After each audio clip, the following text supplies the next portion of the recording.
मैं हरिंद्रपाल सिंह चौहान अपने काव्य संग्रह अपनापन उज्जैन में प्रकाशित रचना मेरे आप्तकाम आपके सामने प्रस्तुत करने जा रहा हूँ।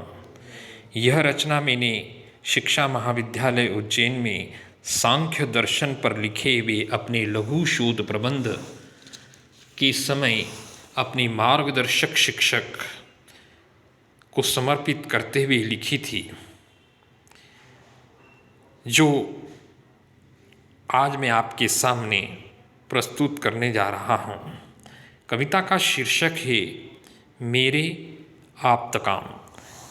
मैं शून्य था अनंत की आवाज़ में, मैं शून्य था अनंत की आवाज़ में, मैं लिप्त हो रहा था स्वर की सुप्त होती साज में, मैं अतृप्त था संतृप्त समाज में, कुछ खो रहा था विनोद में मित्रों की मध्य व्यर्थ की प्रमोद में।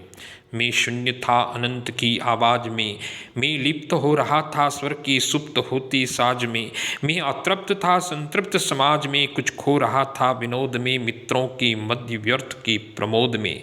मैं प्राप्त करता कोई दुरावस्था, उसके पूर्व ही आपने भंग कर दी मेरी सत्व रज तम की रुग्ण साम्यावस्था। मेरा जन्मगत तम और जातिगत रज घटा करके बढ़ा दिया आपने सत्व गुण का आधिक्य।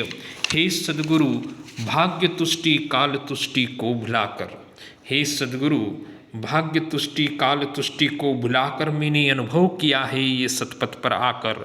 अब कह रहा हूँ मैं आपको आभार के संबंध में, सांख्य दर्शन के अपने लघु शोध प्रबंध में। शनि शनि में हो जाऊँगा निष्काम, शनि शनि में हो जाऊँगा निष्काम, आप जो साथ में रहेंगे मेरे आप्तकाम, आप जो साथ में रहेंगे मेरे आप्तकाम।